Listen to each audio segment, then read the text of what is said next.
I'm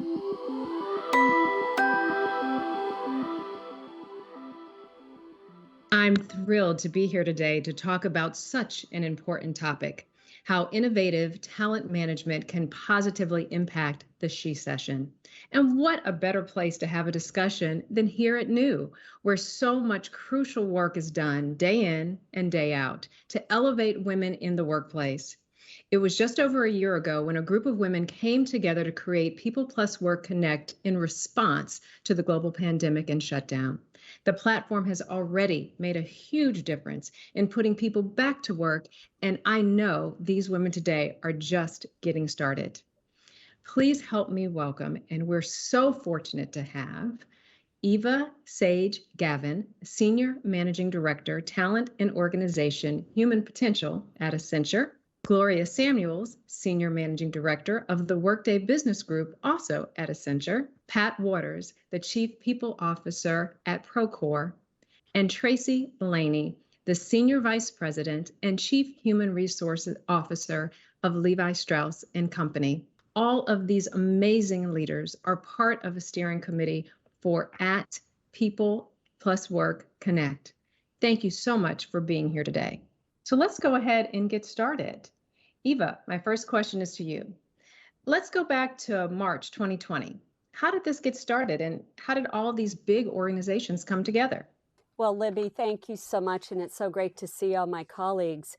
As you recall, March of 2020, the pandemic was setting in all over the world, and 36 chief HR officers gathered together with our Accenture CEO, Julie Sweet, and we were talking about how we were facing the challenge.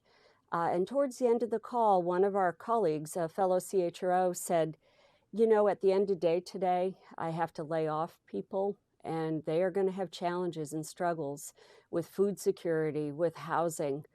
It frankly stopped us in our tracks, Libby, and really touched our hearts because many others began to chime in saying, I'm going to have the same. And others said, and I'm struggling because I'm going to have to hire at a level I've never had to hire before. When the call ended, 4 of us ended up connecting afterwards and said, is there something we could do together? And that was the night that the People Plus Work Connect platform was born. We called our CEO, Julie Sweet, sponsored by Ellen Shook, one of the 4 founders, and said, we think we have an idea here. We'd like to take a run with it. Well, long story short, Libby, you're about to hear from my colleagues how that compassion, that empathy for a change that we could be part of really became a revolution. And in a minute, you're going to hear from my colleague, our brilliant technologist and executive partner, Gloria Samuels. My little headline for you is 7 women, 14 days, sought to create a platform that could connect those who had people who were being furloughed or laid off with those of us as HR execs who had opportunities to offer. And the whole goal was, how do we put people back to work faster? How do we remove friction? And how do we connect the world across geographies, across industries, in a really fast, seamless, tech-enabled way? So I'll stop there, Libby, because we woke up, as I said, about 14 days later, and People Plus Work Connect was born. And in a minute, you're going to hear a bit about, the changes that it's created and how we share talent across the world. That is absolutely phenomenal. Gloria, can you tell us a little bit more about how this was accomplished so fast, 14 days, especially during a pandemic? Yeah, it is amazing, right? And when, Eva said 7 women, 14 days from idea to go live, that's really not an exaggeration, except for the 100 or so technologists, consultants, and HR professionals across the member organizations who came together to make it happen. And I think the key here is we really quickly decided what was important. And what was important was getting people back to work, right? So we then said, what's this platform going to be and what isn't it going to be, which was also key. right? We knew the platform was going to be about making connections, getting large groups of people back to work from furloughing organizations and people who are desperate needs to hire, right? It wasn't going to be a job board. We have no personal information, right? The connections is what People Plus Work Connect was about. So with that, we introduced this idea of minimum lovable product. And I know Pat always smiles when we say that, but it's become part of our mantra. What's really going to make a difference? What can we deliver in a short period of time that really gets people back to work? And so we had crystal clarity and a team with tremendous passion to go take the mountains. And from there, every 2 weeks, we listened to the member organizations about what they needed, how to tweak it to get people back to work, and we continually did releases. And if I put a couple words, I'd say agility, resiliency, and passion of our people. All our families supported us doing this. They didn't see a lot of us during that time. But my 21-year-old daughter knew Mom had a purpose and she cared about what I was doing. So, hopefully that gives you some perspective, and it's certainly made me think about what can be done in a short period of time very differently. Absolutely. And it should not be lost that you're doing this on top of a day job, all of you. So thank you. Pat, Gloria and Eva both talked about the notion of this really being a compassion project. And I know you've said that as well. Can you tell us a little bit more about what you mean by that? Happy to. When you're actually trying to make change happen in the world, Libby, we understand the problem statement. I mean, we were discussing it in that call, right, with our peers. And we're touching what I call the elephant about what's the problem, the pandemic, the known and the unknown. But compassion happens when you have empathy for the problem plus action. And so what happened, so I got goose chills. What happened that night was the manifestation of compassion. It was, if we care so much, if we understand the pain, if we have privilege of role and insight, we have the capability of resources and the grit to make it happen. If us, who? If not when, now, let's go do this. It's so needed. And that's why it's a compassion project. And because it was that, all the hours Gloria was talking about and Eva and all of us leaning in to a person, no one complained about the nights and the weekends. Those 14 days was every day, all the time, until we launched that baby. And then we kept on to make sure it achieved what we wanted to achieve. And that's why it's a compassion problem. We believed in what we're doing, purpose-led, with our heart and with our minds, we launched it. Absolutely. With your heart and with your mind and with a whole lot of courage. And so that is awesome. Eva, can you share just a bit more about the impact People Plus Work Connect has had so far? Absolutely. Well, we've passed our 1-year anniversary, and Libby, it's been so much more impactful than we could have ever dreamed on that night. We're going to be sharing and make available to you some of the data, but just for a second, think about an idea that each of us brought, and I like to call it BYON, bring your own network.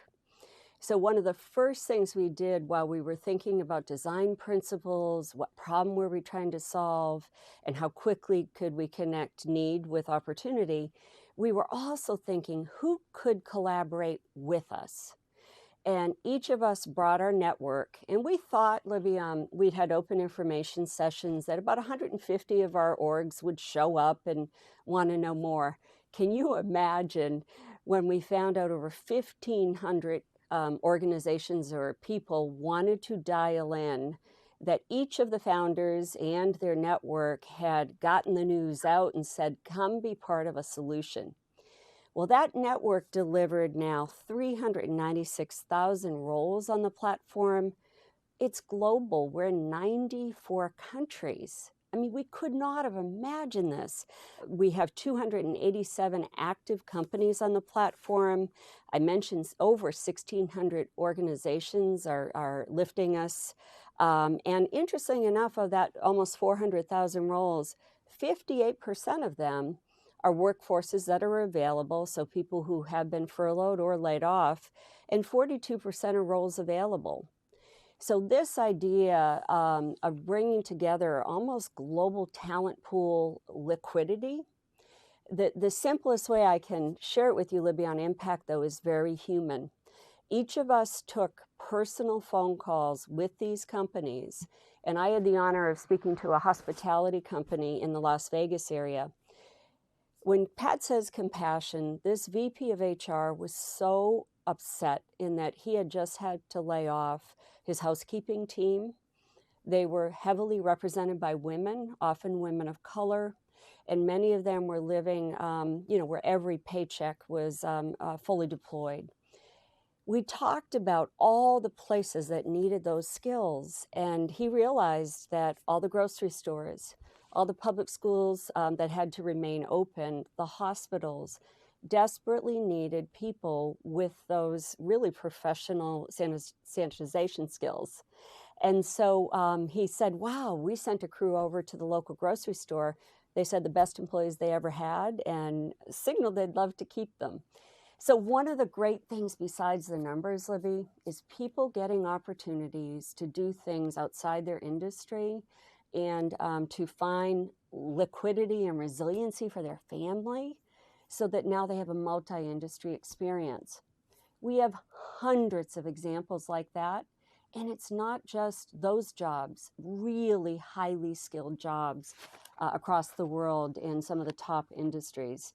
So when we think of impact, it's numbers, it's scale, but it's experiences, it's networks. And I'll leave you with the idea that the head of talent acquisition at Nestle said. He said, I can log on any given day and I have 287 colleagues somewhere in the world that I can send a note to or pick up the phone and we can talk about moving people back and forth. You gave me the gift of an expanded family I would never have had if it weren't for this connection. And I should have said this at the very beginning, Libby, it's all free. There's no fee for Nestle or Mondelez or Walmart to participate. We are fully supporting it. So you can see I'm excited. I'm going to stop there, but the impact is so much bigger than the numbers. Human lives of people getting new opportunities to do something very different creates resiliency. And that's the legacy we're trying to deliver. You should be excited. It's incredibly heartwarming. And we're talking about the human lives and the personal stories. And so we have this essence, this sense of the big picture. But let's get into some of the personal stories. Pat, I'd love for you to share just some of examples of how this is, played out in practice. If you give someone hope for the future, it helps their mental health, right? Just think about that. Knowing that my employer cares enough to go on this platform to engage in support of me without benefit to them is a gift. And so if you're thinking about the reskill, Eva, you touched it. It's the reskilling. It's the exploration of new industries. It's meeting a broader network. It's giving families hope. It's not just that one wage earner. It's the ecosystem which they support. And that's what drove home for me. I didn't appreciate right at first, but now I think it's one of the magic silver linings that, when we get to Tracy, we'll chat more about. But we entered the pandemic as HR talent leaders thinking there's a war on talent. We're on it, for it, competing against it, hoarding it. It's mine, it's not yours, right, Gloria? You remember those conversations? Oh, yeah. And we were like, it's not about the talent. We've got to compete on our products and services, not on our talent. We're indexing on the wrong thing because we had initially, companies and partners coming into it and saying, well, if my competitor's on the platform, I'm not going to be on the platform. I'm like, help me understand why. Why would you not care for your employee and their family and their future and their children? Help me understand how that stops you from winning in the marketplace. Matter of fact, you take that step and your talent brand exponentially goes stronger because you took that extra step. And all of a sudden, those borders started melting away. The invisible competitive lines went away and we shared ideas. We got innovative in how we handle furloughs and making sure there was a connection to the core employer, but yet flexibility to learn new skills and reskill and make me better in my future. Those are the stories I hear and love. I love that the community of HR is coming together. I love the fact that we are crowdsourcing and learning together and that we have a growth mindset that with this innovation has shifted our profession forevermore. And for that, I'm extremely grateful. That is just awesome. We've heard a lot from those of you that were on that first call or part of those early days. But Tracy, I'd love to understand, how did you get involved? Yeah, I actually was on that first call too. And what's interesting about that for me, I don't remember if it was week 1 or week 2, but I started my job as the chief HR officer for Levi Strauss & Co. that week or the next week. It was, or the week before. I honestly can't remember. It was all so intense at that moment, as you can imagine, as we all can remember. And I remember this conversation. I remember the end of that conversation, the discussion with Julie. And what I didn't know at the time was what kind of came immediately after in those 14 days where these ladies got that stood up with all the technologists. But it was amazing to watch and to see. And as a company that was also personally dealing with having to furlough employees, et cetera, it was certainly very meaningful to see that come to life. I was then asked a few months ago to think about the next generation of this, right? What is this going to look like going forward? We're in a very different place now, which we'll talk about. And I was very privileged to be asked to join as this next, sort of the second year of the board of directors, to come and shepherd the next phase of People and Work Connect, because I think there's so much that we learned, and there's so much opportunity. And I think there's a particular opportunity to really think about talent that has been underserved traditionally, as well as the acute issues we now have with, say, the She Session, et cetera, right? And so I love what Pat just said about how, as HR leaders, we need to sort of banish this war for talent mentality that we have, that's not serving us anymore. And I think that's really, really true, particularly right now at this moment where it's easy to revert to that. Because what are we facing now in lots of the world? We're facing a mismatch now in the other direction, where we have not enough supply of talent and a tremendous amount of demand because of the rapid recovery, again, in parts of the world. We know this is not all the same everywhere because of the trajectory of the pandemic. But this is a new phase for us. And I think an actual very exciting phase to be able to think about what that means for us from a talent perspective, and what this next phase of Next Gen will be to really match, the high demand we have with supply of talent that might have left the workforce or might have been underserved in the workforce traditionally. So you referenced the next phase, Tracy. Where do you see this going next? So one of the things that we are now really focused on is tapping into, again, that underserved talent population. So it's a couple things, right? We all know the statistics. Women have left the workforce in droves, right? We've in some industries set ourselves back a couple decades in terms of women's participation in certain industries. We know that we've also disproportionately impacted BIPOC women, women of color, who, you look at unemployment rates for, say, Black women and Latinx women, and they're almost double what they are for white women. And we know that there's an issue in general. We all know about the She Session. I know for myself, something we've been very closely paying attention to is our own turnover for different groups, given the demands that fell disproportionately to women and women of color during the pandemic, having to manage, Zoom school for their children, having to care for parents, just navigating the situation. So we know that's one group that we need to go after and target. Similarly, there have been groups who've been underserved in the workforce in general, particularly, in the corporate workforce, but in all types of jobs.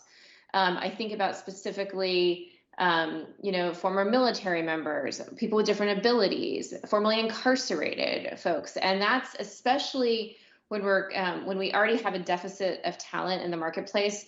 It's incumbent on us, and something that I know a lot of my peers and I are thinking about in the HR space, to how do we get those untapped pools of talent or under-tapped pools of talent.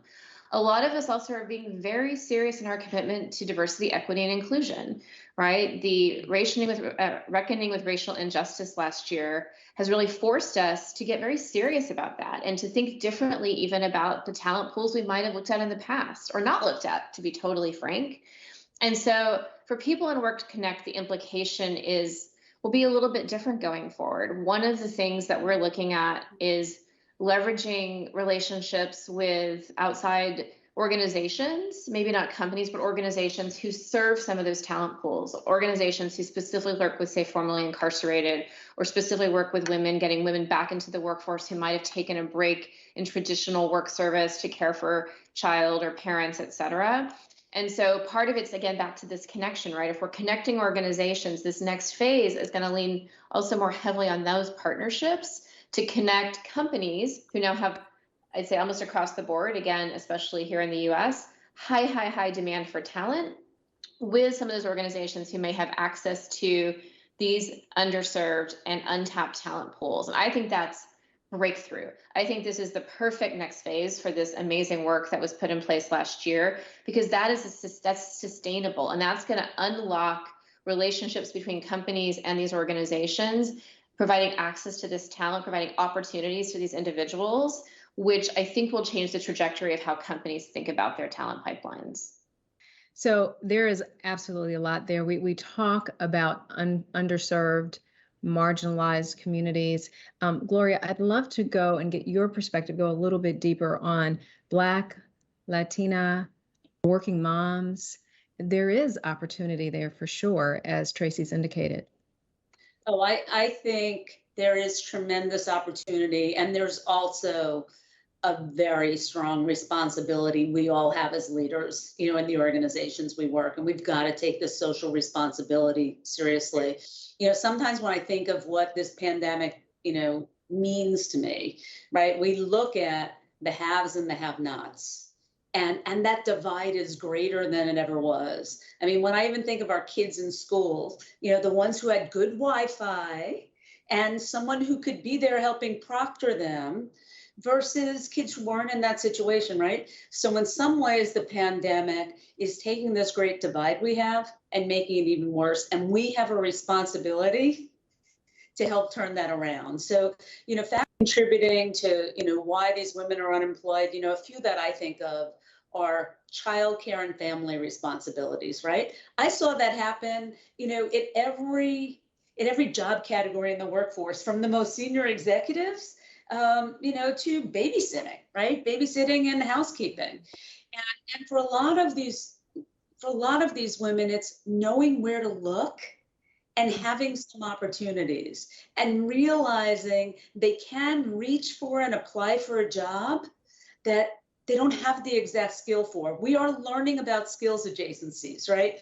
Eva talked a little bit about the housekeeping staff becoming the incredibly needed workforce that could help sanitize new COVID regulations, right?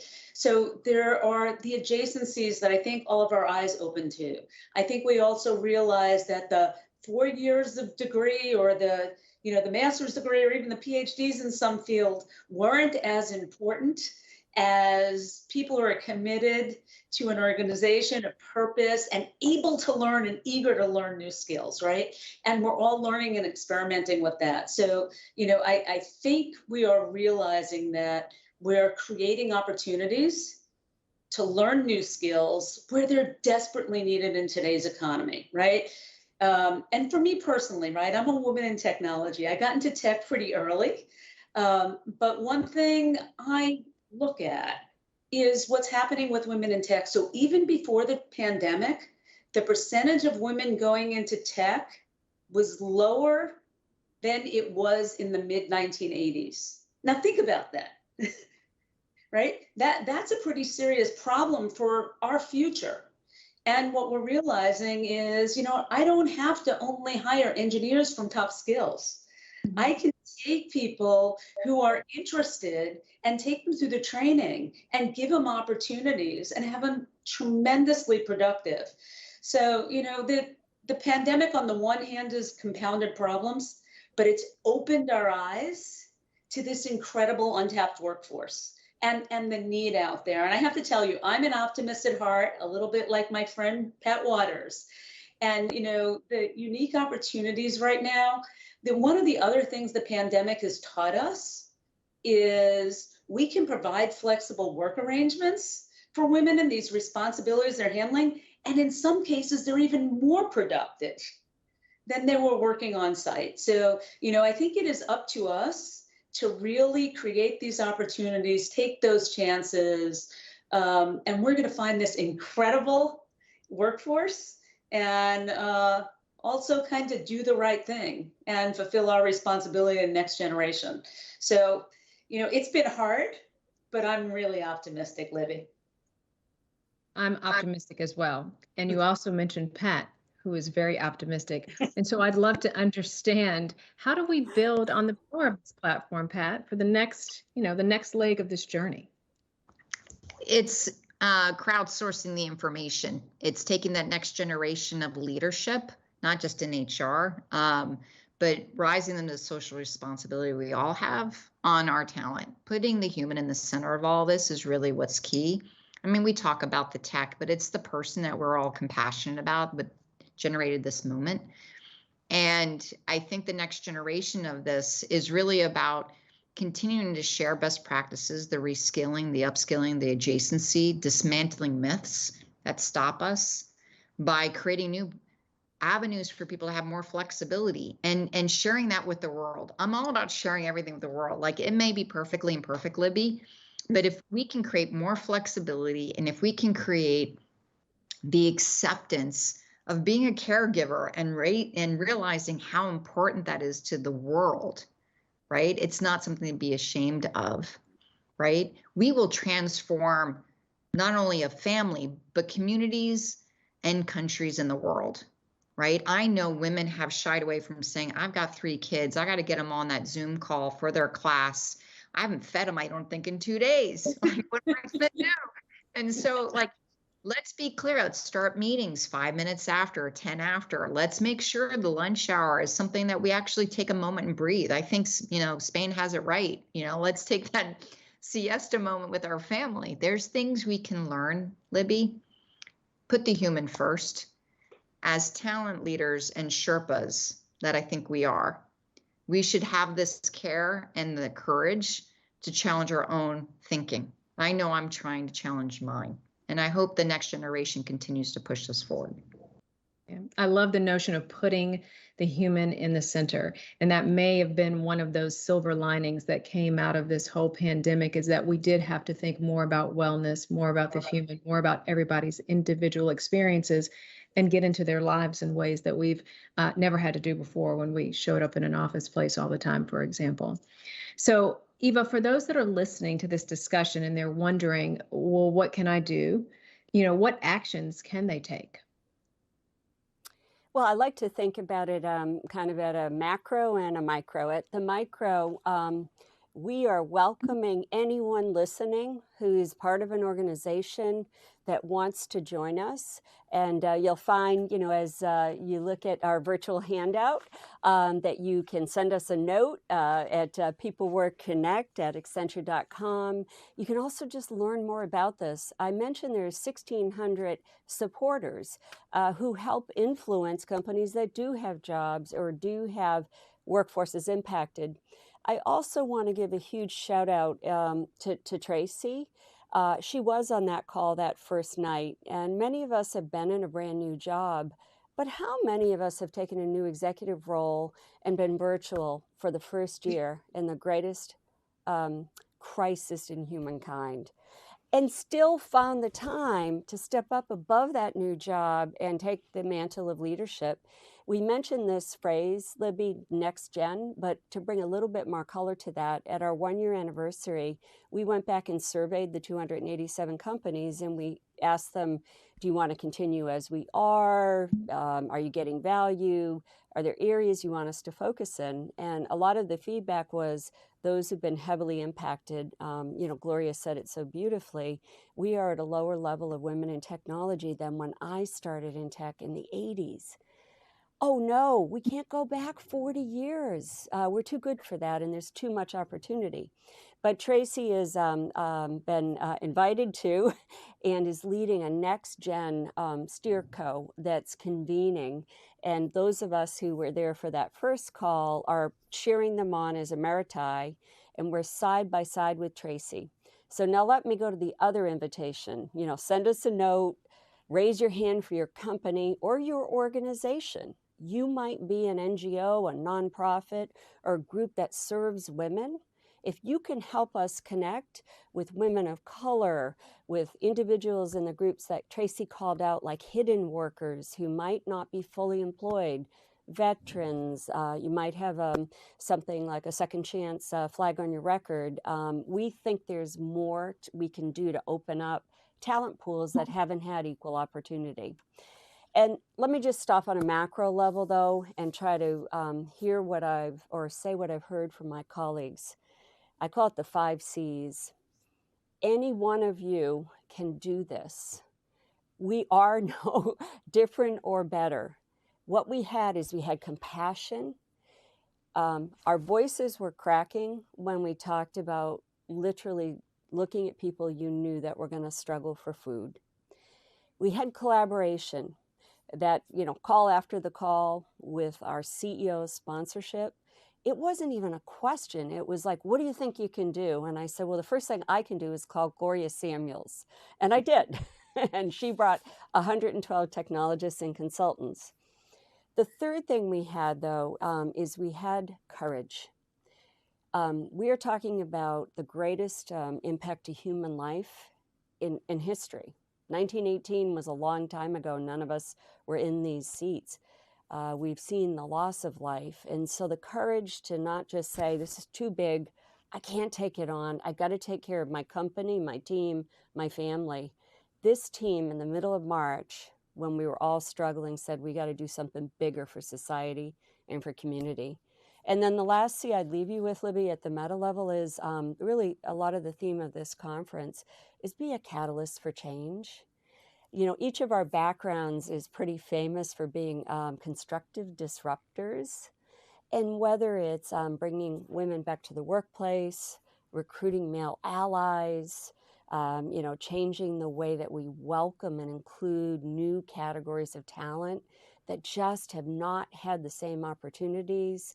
You are sitting on this conference today and you're listening to us because you want to contribute and you're taking your time. We're welcoming you. Anyone, any org can come in and be part of this revolution for change. Be bold, take action, and help us. All we have is each other. So that's what's ahead, Libby. Send us a note, sign up, or just be part of our collaboration. We'd love to have you. So Eva, I wrote down constructive disruptor because I think I've been that and didn't even know. So now I have a name for it. Thank you. Thank you very much. So Gloria, we talked so much about what we've learned. I'd love to hear from you. What have we learned from this last year? And what are the positive things that we're going to continue to take away? It's been a very tough year in so many ways, and you can probably see my eyes are starting to tear up as I say that. We've all had our personal tragedies and our tremendous triumphs, and we've all been living under enormous stress. But, there's a couple things. It's really clear that organizations have learned through the pandemic that we need to be truly human and play an active role in supporting both the physical and mental health of our people and their families, right? And I think the real shift in organizations to looking at our people, guess what? We were teleported into people's homes. I met clients' kids, the dogs, people got used to my little dog barking. We became more of a family, and that truly human part, I think, is here to stay. So I think that's one of the positives. This idea of organization to organization collaboration, and instead of the war on talent, how do we lift talent and create opportunities, compete on product, compete for customers, and lift up the talent. I think that's something that's here to stay. And I'll say for me personally, by working on People and Work Connect, I learned that with real clarity of purpose, we can move mountains. I've been in this tech space for a while now. And if anyone would have asked me, Gloria, can you launch a platform like this in 14 days? My eyes would have popped open.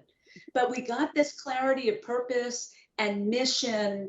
And it's amazing what we can do, when we're really set out to make a difference. My mom used to say to me, when there's a will, there's a way. Right.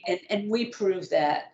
And the other thing I would add is I made some incredible lifelong friends, the women we worked with here. And guess what? Some of them, many of them, most of them, I still haven't met in person, right? But I learned that we're able to create purpose, think of our people in a truly human way, develop networks and friendships that'll live on forever. So as hard as this pandemic has been, and I'm looking at Eva, Eva knows I've had my share of personal loss during the pandemic, but at the same time, there's so much goodness that's come out of this for us. So, hopefully that resonates. Absolutely. It most certainly does. And so, Tracy, I'm going to give you the last word. We've spoken a lot about the challenges, but what makes you optimistic? Oh, I love being surrounded by all these optimists, these women on this call and this meeting today, because I'm an optimist myself, always have been. And first, I want to start with a moment of gratitude. What these women built with this team is nothing short of extraordinary. And I know we've all walked away from this conversation with that impression, but just watching you guys in action is deeply inspiring and inspires me to carry this mantle forward and bring us to new heights. So first of all, just thank you, because it's really extraordinary. I think we've all talked about the blessings of this time, and as much pain as there has been, there are the blessings. And we've all mentioned, as Gloria just did, seeing in each other's homes, the focus on mental health, et cetera. And when I wrap all that together, for me, it's really about really imagining a future of work. We use that phrase a lot, and that phrase has become, I think, even shorthand for hybrid work model or whatever. No, it's something much bigger than that. I believe, and I do what I do as an HR leader, because I believe every human being is wired to have a meaningful work life, right? No matter what that is, right? As well as, of course, the basics they need to feed their family and take care of themselves. But we need to think bigger than that. And I think what People in Work Connect has proven to us, what this just emerging from the pandemic into a new way of working will give us, if we choose to take it with us, are these lessons of this last 16 plus months to imagine something better. Imagine a place where a workplace is vibrant and flexible, where people can integrate their personal lives and their work lives in a meaningful way without all the burnout and work, and overwork and everything that we've all been sort of trained to think is part of work. That people can bring creativity and a sense of purpose to their work, no matter what that work is, right? Because I really think that's part of the human condition. And I think that is the next phase for all of us. And I'm so inspired that this is a piece of that puzzle. I think it's a piece of that puzzle to be able to see those hidden workers who we didn't always get to see, that we make opportunities in this new way of working that give people a chance to participate in the workforce in a way that might have felt unavailable to them in the past because of the constraints we'd put on work for so long. That all needs to change. And I think that's why I'm really, really optimistic for the future and for all of us imagining a different way of work. And I think it's up to us. And also, if not now, when, right? This is the moment for us as we've reset everything coming out of this time. And I think it's incumbent on us. If you take anything away from today, take what Eva said. Everybody can do this. We just proved that. We just gave you an example of everybody can do this. It is about courage of conviction. It's about purpose, and it's about understanding your power to make change. All of us can be catalysts no matter who we are. So I'm really, really excited about the future, deeply optimistic, and really, really privileged to be part of this conversation today and in partnership with everybody here. So thanks so much. Well, it has been my joy and my honor to be a part of this conversation today. So thank you, Eva, Gloria, Pat, Tracy, such thoughtful and wonderful insights. And we know that this is an ongoing conversation. Hopefully we'll be able to have the conversation in person sometime very soon. But thank you, ladies, so much, and onward.